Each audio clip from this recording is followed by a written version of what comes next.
farol que me guia, é a luz do meu caminho.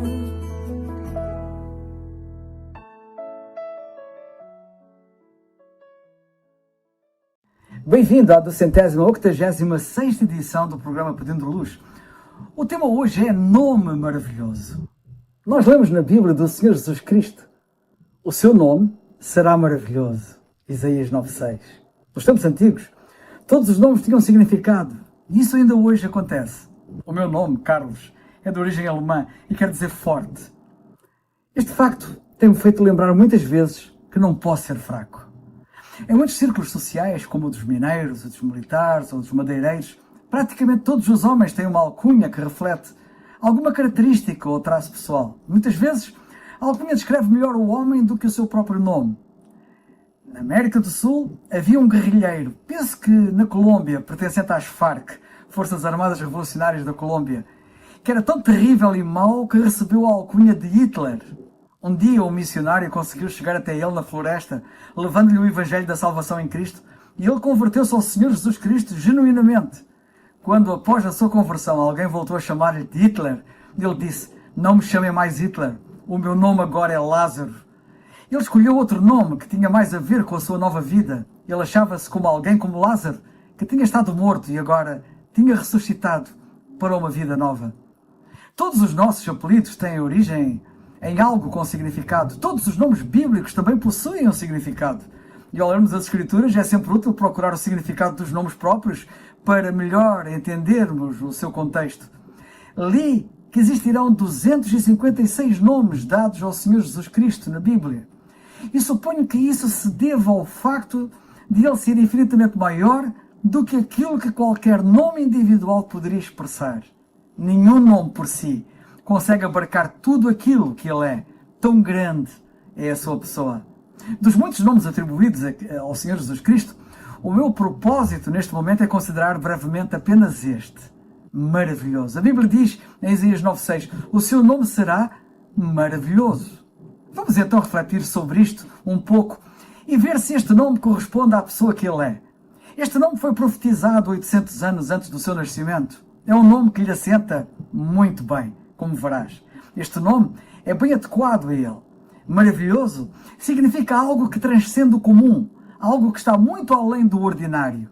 Refere-se a algo absolutamente singular, único. Dizemos que as pirâmides do Egito, a grande muralha da China, são maravilhosas porque não há nada igual a elas.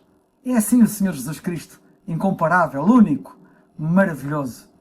Quando David matou Golias com a sua funda, fez algo maravilhoso, pois ninguém jamais fizera coisa semelhante. Foi maravilhoso o Mar Vermelho abrir-se para que a nação de Israel passasse a pé enxuto. Foi maravilhoso o sol parar no céu a pedido de Josué. E que posso dizer eu do Senhor Jesus Cristo como maravilhoso? Bem, comecemos pelo seu nascimento. O seu nascimento foi maravilhoso, incomparável, único. Nunca houve um nascimento como o dele. Foi maravilhoso por ter apenas um progenitor humano, herdando assim tanto a natureza do homem como a natureza de Deus. Veio para ser o príncipe dos príncipes e o rei dos reis. E, no entanto, o seu nascimento não foi aguardado com expectativa jubilosa, como o nascimento de outros príncipes em palácios reais. Nem foi celebrado com grande regozijo por todo o país, como acontece normalmente. Não houve lugar para ele na estalagem e teve de nascer num estábulo, sendo deitado numa manjedoura. E mesmo assim, uma multidão de anjos anunciaram com alegria o seu nascimento aos humildes pastores que estavam no campo, vestidos com peles, que guardavam os seus rebanhos à noite. Ele poderia ter vindo com toda a pompa e glória do céu. Teria sido já um enorme rebaixamento nascer num palácio, embalado num berço de ouro e servido por anjos como amas. Mas ele renunciou a toda a glória celestial e humana, nascendo de uma mulher pobre e tendo uma manjedoura como berço. Maravilhoso mesmo, absolutamente único. Pensemos no propósito da sua vinda. Era Deus ofendido e veio para abençoar e não para amaldiçoar, para levantar e não para derrubar, para buscar e salvar o que se havia perdido, para dar vista aos cegos, abrir portas de prisão aos cativos e libertá-los, para revelar o seu amor, para dar descanso aos cansados, para ser uma bênção para o mundo inteiro. E ainda assim, não houve lugar para ele. E muitos de vós, que me escutais, ainda hoje possivelmente não têm lugar para ele nos vossos corações. E que faz ele perante este quadro? Não desiste, mas insiste. Foi assim que ele procedeu comigo e faz agora contigo. Maravilhoso, único. O seu nascimento também foi maravilhoso pelo facto de os magos do Oriente terem sido guiados por uma estrela através do deserto até ao lugar do seu nascimento. Nada semelhante aconteceu antes ou depois do nascimento de qualquer outro homem. E mal se soube do seu nascimento, o rei daquela terra quis matá-lo, ordenando o massacre de bebés inocentes. Em Belém, esses bebés têm sido chamados dos primeiros mártires cristãos. O seu caráter foi maravilhoso, nunca ninguém se aproximou da perfeição, porém ele foi perfeito. É maravilhoso que o maior caráter de todos os tempos tenha emergido de tal obscuridade para se tornar no mais conhecido da história. Maravilhoso mesmo. Que um tempo como aquele, num lugar como aquele, com um povo como aquele tenha produzido Jesus Cristo, só pode ser explicado pela sua divindade. Maravilhoso. Perguntaram um dia a um pastor de regresso de uma viagem à Terra Santa: o que mais o impressionou lá?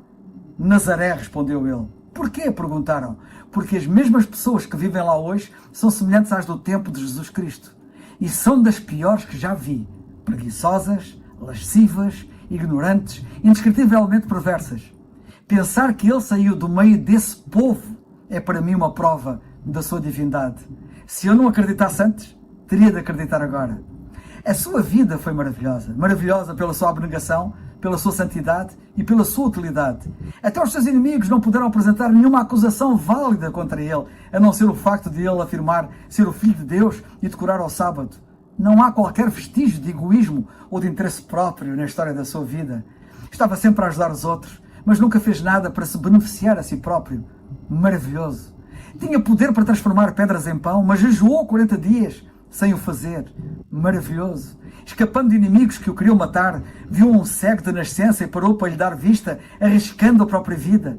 Nunca procurou os seus próprios interesses. Viveu inteiramente para os outros. O seu primeiro milagre não foi realizado diante de multidões para ganhar fama, mas numa aldeia remota para poupar uma esposa camponesa à vergonha.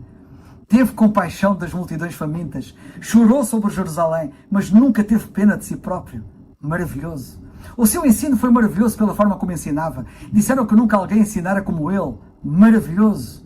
Nunca o vemos a procurar multidões, mas também nunca evitava um indivíduo. O seu ensino era sempre adequado à capacidade de compreensão de quem o ouvia. Está escrito que o povo comum o ouvia com alegria, o que mostra que compreendiam aquilo que ele dizia. Jesus colocava as bolachas, por assim dizer, na prateleira de baixo. Ninguém precisava de levar um dicionário para ouvir o seu sermão do monte. Ele ilustrava os seus ensinamentos com as mais maravilhosas imagens verbais, tornando o sentido das suas palavras absolutamente claro.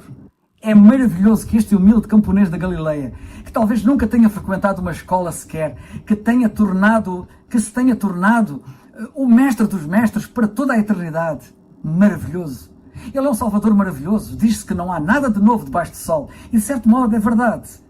Tudo é desdobramento de algo anterior. Por exemplo, os primeiros vagões de comboio pareciam carruagens antigas e os primeiros automóveis pareciam charretes. É assim com tudo. Nenhum homem alguma vez escreveu um livro ou uma história que fosse totalmente diferente de todas as outras. As anedotas que ouvimos hoje sobre portugueses, irlandeses, holandeses ou outros são mais antigas do que os próprios portugueses, irlandeses e holandeses. Podem encontrar-se histórias semelhantes na literatura mais antiga, mas não se encontram histórias semelhantes às parábolas do Senhor Jesus Cristo em parte alguma da literatura universal. Parábolas como a do filho pródigo ou do bom samaritano são criações absolutamente novas, inéditas, únicas e por isso proclamam Jesus como divino, pois ele podia criar. Maravilhoso. O seu ensino foi maravilhoso não só pela forma como ensinava, mas também pelo conteúdo do que ensinava. Ele ensinou que era maior do que Moisés. Pensem na ousadia disto. Dizer tal coisa aos judeus que consideravam Moisés praticamente divino. Imaginem alguém de origem obscura e humilde vir até nós, portugueses, e tentar convencer-nos de que é maior do que as maiores figuras ilustres portuguesas. Jesus declarou que cumpria as profecias e a lei de Moisés. E a única prova que ofereceu foi esta. Olhem para as obras que eu faço. Jesus nunca se esforçou para convencer os seus inimigos de que era o Cristo. Maravilhoso. É preciso explicar como funciona uma lâmpada elétrica, mas ninguém precisa de explicação para perceber o poder do sol. A primavera encarrega-se disso, ao fazer tudo florescer. Assim também é o poder de Cristo demonstrado nas vidas transformadas de homens e mulheres que creem nele. Isto é maravilhoso. Ele é maravilhoso. Jesus ensinou que todos estariam perdidos se não crescem nele.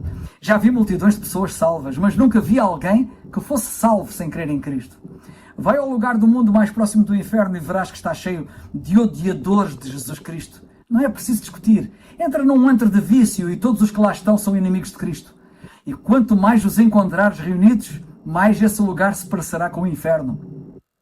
Alguma vez ouviste alguém fazer afirmações semelhantes a estas? Ele disse: vinde a mim, todos os que estáis cansados e oprimidos, e eu vos aliviarei. Maravilhoso. Disse também: eu vim para que tenham vida e a tenham com abundância. Maravilhoso. Eu sou a ressurreição e a vida. Quem crê em mim, ainda que esteja morto, viverá. E todo aquele que vive e crê em mim, nunca morrerá. Isto é absolutamente maravilhoso. E ele é indubitavelmente maravilhoso. Possivelmente, nenhuma outra morte foi presenciada por tanta gente. Jerusalém estava cheia de pessoas de todo o mundo, ali reunidas para a festa. O céu escureceu, a terra tremeu, sepulturas abriram-se e o véu do templo rasgou-se de alto a baixo. Dizem os escritores. A ressurreição foi maravilhosa. Jesus tinha predito claramente que ressuscitaria ao terceiro dia. E mesmo assim, nenhum discípulo esperava. Só as mulheres foram ao sepulcro. E não foram para testemunhar a ressurreição, mas apenas para cuidar do seu corpo morto. Mas ali, num silêncio majestoso, um anjo removeu a pedra e os lençóis estavam dobrados com cuidado. Tudo aconteceu com uma dignidade divina. E ninguém entre os seus inimigos o viu. Se o relato fosse falso, Jesus teria aparecido a Pilatos ou aos fariseus, mas não apareceu aos grandes. Só Deus teria descrito e escrito esta história assim. Maravilhoso. O impacto de Cristo no mundo é maravilhoso. Ele não fundou universidades, não deixou livros escritos, nada gravado em pedra ou metal, e, no entanto, as suas palavras atravessaram os séculos. Ele confiou a sua mensagem a uns poucos pescadores humildes, cujos nomes hoje são ilustres em toda a história. Quando ele curava e ensinava, não havia igrejas, nem hospitais, nem asilos. Hoje, essas instituições existem aos milhares por causa dele. A sua influência derrubou impérios, fez florescer nações e encheu bibliotecas inteiras. Os eruditos do mundo curvam-se diante da sua sabedoria e confessam: nunca homem algum falou como este homem. Ele é um Salvador maravilhoso. Sim, ele é um Salvador maravilhoso hoje. Não venham dizer que a religião de Jesus está a desaparecer. Olhem à vossa volta. Jerry McAuley, antigo criminoso preso em Nova York, ouviu um versículo na capela da prisão e quis lê-lo. Sem saber encontrá-lo, começou a ler a Bíblia desde Gênesis até ao fim, até Apocalipse, e encontrou Cristo antes de encontrar o versículo da Bíblia. Transformado, fundou a missão da Rua da Água, onde almas foram salvas noite após noite. Centenas de homens, outrora escravos do pecado, hoje pregam o Evangelho porque Cristo os alcançou com a sua luz e voz, tal como fez com Paulo. Ele salva completamente e num ápice mediante a fé. Um grande cirurgião é aquele que salva 90% dos seus pacientes. Mas Cristo nunca perdeu um só caso. Nenhum.